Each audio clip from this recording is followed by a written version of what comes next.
ये question NEET 2024 का है.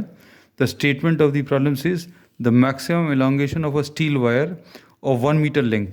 लेंथ इसकी 1 मीटर्स दी है. Length is 1 metres. If the elastic limit of steel and its Young's modulus are respectively. Elastic limit दी है 8 into 10 to the power of 8 Newton per meter square. That means this is the stress, the maximum stress for which the Hooke's law can be applied. और Hooke's law क्या है? Stress is directly proportional to strain. तो इसमें stress दिया हुआ है. Stress कितना दिया हुआ है? 8 into 10 to the power of 8 Newton per meter square. और Young's modulus दिया है 2 into 10 to the power of 11 Newton पर मीटर स्क्वायर. और आपको एलोंगेशन निकालना है. तो फार्मूला क्या यूज़ होगा?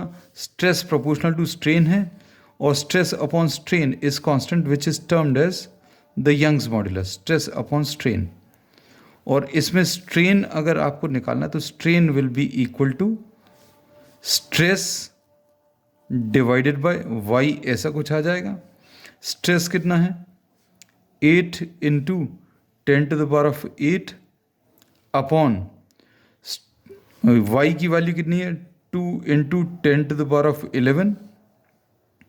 तो ये सॉल्व करने पर 2 4s are, so this will be 4 into 10 to the power of 8 minus 11. इसको अभी हम लोग 4 into 10 to the power of -3 लिख सकते हैं. और ये स्ट्रेन है और स्ट्रेन को अभी हम लोग क्या लिख सकते हैं? Delta L upon L. और ओरिजिनल लेंथ की वैल्यू 1 मीटर्स दी है तो delta L will be equal to 4 into 10 to the power of -3 into L which is 1 meter. So 4 into 10 to the power of -3 meter is the change in length.